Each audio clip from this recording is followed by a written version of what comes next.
Ayun guys, so lumabas na si ano, yung isa. Yan. So pinabayaan ko na sila lumabas. Ayan yung malaki, ayun oh. Ayun. So yun. So para ma-adapt nila yung ano nila no, yung tubig ng bago kasi galing sila sa ibang pond eh. Kaya inano ko muna. Inano ko muna sila sa ibang ibabaw ko muna yung tubig dito na sa ganun isa, hindi po sila mabigla. So almost 40 minutes. Ayun, lalabas na siya. So okay, sige, labas na, pogi. Yan. Na kaano na sila ng tubig nila, nailipat ko na no. At ito yung mga ano natin, mga maliliit. Hindi naman maliliit, actually malaki na rin 'to, oh. Oh, uy.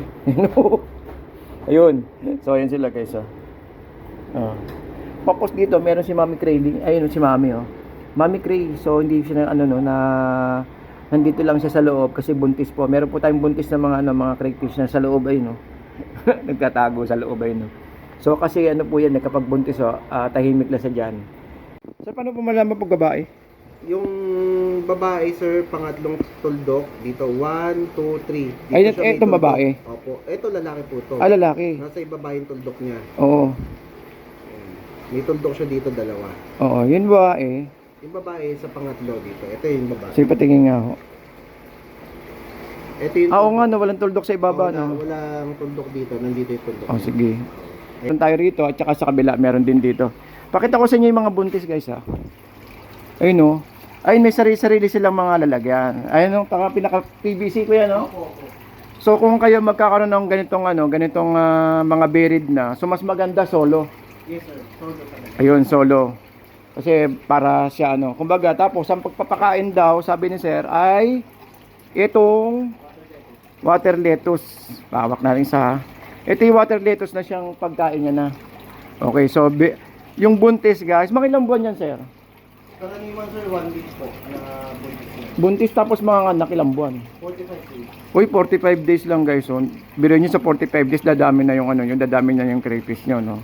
So ito yung trending na trending, huwag nyo kalimutan, Red Claw District dito sa may Marilao. So dito naman po, nalaki, kita nyo to? Ayan, no? Magkano yung ganito kalalaki, sir? Karaniwan, sir, yung mga nandyan, premium breeders, 800 per trio po. 800 per trio. Yung pinakamalaki, 1.5 po. 1.5, nakita nyo yun, no? Ayun, no, parang lobster talaga, no? Talunggong. Pinakamagandang isda, sir, ano po? Dilis, yun. Tatanggalin pa hasang? Hindi na po, diretso na yun. Oh, diretso na, guys. Tapos anong oras po? Sa umaga po, konting pakain lang, 7 a.m. Tapos sa gabi, dun yung mas maraming pakain. Ayun, so 7 p.m. ayun, so mas maganda pala sa hapon kasi para din hindi rin dumumi yung tubig natin. So meron silang main facility sa may Pangasinan. Opo. Saan po sa Pangasinan, sir? Sa Nacinto, Pangasinan. Sa Nacinto. So guys, sa mga kababayan natin dyan sa may Pangasinan, kung pwede kayong dumirekta doon, no? Yes, sir. At pwede nyo kausapin sa page nila, Red Claw District. Pwede kayong makakuha ng quadro, juvenile, buried, at saka po yung mga jumbo breeder tulad nitong ating nasa harapan. Okay, so invite mo na sir, pa-invite naman po sir. Paki-like and share po ang aming page, Red Claw District. Ang aming main facility is nasa San Jacinto, Pangasinan po. Red Claw District po. Ayun.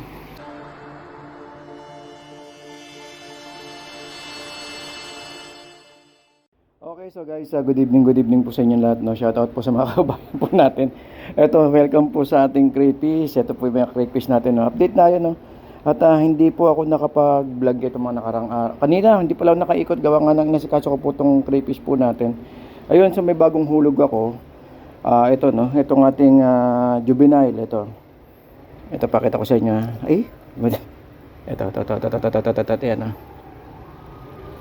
So juvenile siya at kinuha natin kayo sa may Bulacan. So nag-transfer natin yung niya, yung nakapag-transfer tayo ng bago ngayon na crayfish natin ito. Then dito guys, bawasan natin ng konting tubig to, no? Medyo marami. Ay, pumasok agad yung pumasok agad yung iba, kanya-kanyang takbuhan na sila sa sa lalagyan nila. Kulang kulang yung ginawa natin na bahay. So gagawa pa tayo ng mga ilang dagdag. Ayun, kumakain agad sila. So ito kasi yung homework, yung pagkain nila. At saka po nga pala guys, no, dahil Dahil dito sa ano, binabad muna natin sila sa ibabaw dito, hindi natin sila dinirekta, gawa nga ng ano, galing po kasi tayo sa biyahe, at saka po yung tubig na ano, na pinaglagyan natin ngayon is para ma-adapt po nila, pinaibabaw muna natin sila sa ano, sa loob. Actually mga 40 minutes na siguro eh, nasa 40 minutes na eh. Ayun no, 40 minutes na siya. So ito malalaki. Tapos ito yung ano guys, oh. Ito yung ano natin, yung si Mami Crayfish, buntis po ito. Ayan, oh. Kaya hindi natin siya magalaw. No? Actually, lilipat ko siya sa maliit na, ano, na lalagyan. Lipat natin siya sa maliit na lalagyan. At ito lang yung kakainin niya sa hanggang pagano niya, hanggang sa pagpanganak niya. So, 45 days, yun, ayon kay kuya is 45 days sa mga anak na daw po siya. So, ito ang pagkain niya lang, itong lettuce plant pa to.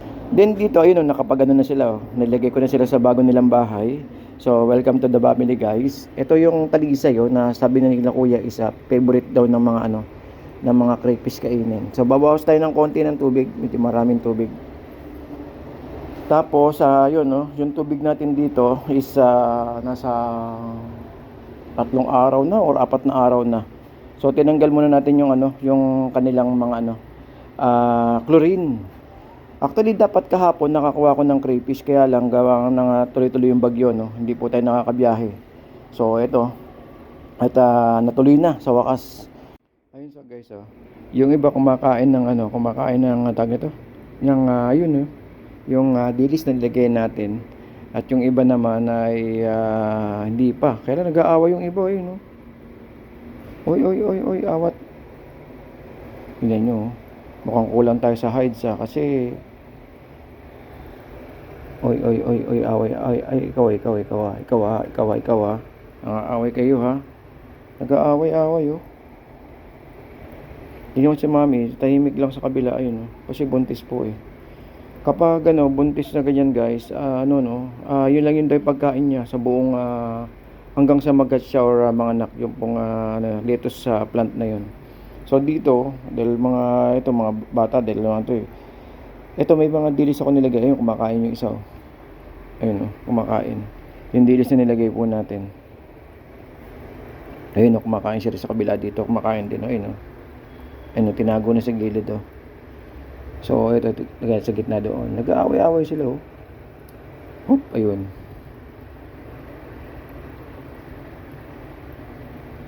Medyo kailangan nila ng dito sila nagko-cover. Ito yung talisay leaf natin, na kinakain din daw nila, sabi. Kinakain daw nila yan. So, naglagay tayo ng tigala, dalawa dito, isa dito. So, ngayon umaga kasi, sabi nila kuya, is konti lang daw ipakain. At sa hapon daw is dagdagan dahil sa gabi daw talaga kumakain itong mga to eh. So yun, intact pa rin naman yung natin, buhay pa rin naman guys, no. So yun lang. Ang nakakatakot kasi talaga dito guys, nung natatakot ako nung una dahil dahil sabi nga nila, tsaka sa Facebook marami ko nababasa na di ba namatayan sila ng mga crayfish nila nung nagpalit ng tubig. So kasi sa akin galing sa pond kasi, alam mo malaki yung pond nila, pinanggalingan. Tapos sa akin ito maliit lang naman tong paglalagyan ko. Yun, sabi ko baka sakali mabuhay ko sila. Ayun, intact pa rin naman, no? Ibig sabihin, nilagay ko sila rito hapon ng alas 4 ng hapon. Hanggang ngayon buhay pa rin naman sila. So, hopefully na tumagal pa lalo. At makapagparami pa tayo. Ayun, no? Kakain na yung isa, ayun, no? Ayun, no? Kakain na siya, ayun, no?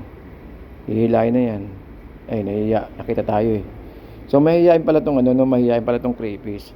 Kaya sabi nga nila kuya, kapag ganito daw na kumakain, pabayaan lang daw sila.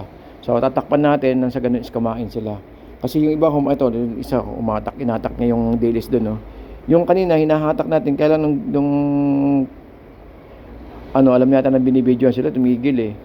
Nagkatakan sila sa mga kanina sa dilis na nilagay ko eh. Okay, so takpan muna natin para makakain sila guys ha.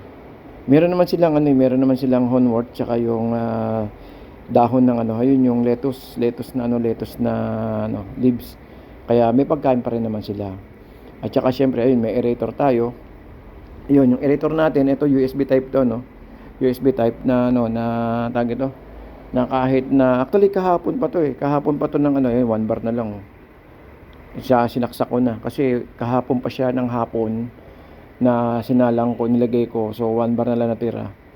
So, sabi nila nung nagtitinda tsaka sa Facebook, mas maganda daw kapag yung 10 seconds mawawala, 10 seconds magkakaroon, matagal daw yung buhay ng battery. So, ginawa ko isa, kasi una pa lang ulang araw nila kagabi, kaya sinagad ko yung aerator kasi para baka manibago sila. Yun lang guys, no? So, dadagdag tayo ng ano rito, ng bahay. Kasi ilan sila rito? 10 sila rito, nakatago lahat sa loob So, dadagdag tayo ng ano, ng hides para ano, nag-aaway-away. Napansin ko kayo nag-away-away sila kanina. Oo, ayun, lumabas na. Ayun, may dalang pagkain. Ayun, lagyan natin to. Lagyan natin na isa. Ayun, ayun. Ayun, nilagyan natin ng anong sandilis. Gulat siya. Okay, so siguro takpan natin para makakain sila guys, no? At yun. So, yun lang update ko ngayon. Buhay pa rin naman sila. Yun lang, nag-iba na agad yung kulay ng kulay ng ano natin ng tubig. So siguro dahil sa halaman din at saka yung sa talisay leaves. At saka okay doon, nagdoon sila nagtatago sa ilalim mo. Ayun, no? So yung mga walang hides, ayun, si Mami Creepies tahimik, ayun, buntis. So hintayin na lang natin yung panganganak niya. So isang unang araw, 45 days daw So yun. Okay, so yun, no? So hanggang dito lang guys. Maraming salamat po, no? At yun, so unang araw nila ngayon. So hopefully na umabot sila ng matagal at makapagparami tayo. Ito nga pala guys yung ano ko, yung plano ko dito. Talaga kasi ginagawa ko pa lang Ito yung ano, yung lalagyan ng ano ng mga area. Yung isasabit natin dito yung ano, yung tawag ito. Yung mga iyahang natin ng ganito. Lalagyan natin ng bracket diyan. Para sa mga craylings at saka sa mga ano, sa mga tawag ito, sa mga buried natin na ano, na mga crayfish. So nakaseparate sila 3 layer. Sa ganyan. Kahit ganyan lang siguro kataas. Tapos dito 3. Then dito plano ko maglagay ng ano dito ng tawag ito kasi ito tatapon lahat iba to dadalhin sa taas yung iba. So ano, tawag ito yung double layer na ano na pond, yung trapal pond. So square lang naman yun, sakto siya dyan, no? Tsaka dito dalawa bali yun. So makakadaan pa naman din sa gitna. Ito yung ano namin, yung bahay ko. Ayun, may rooftop ako, may 3rd floor, kaya lang hindi pa gawa guys. Ayun, no? So sabi ko gamitin ko muna tong 2nd floor para sa ating crayfish. Alright, so yun. So update tayo ng ano, ng crayfish natin day 1. Trio, isang 10 piraso.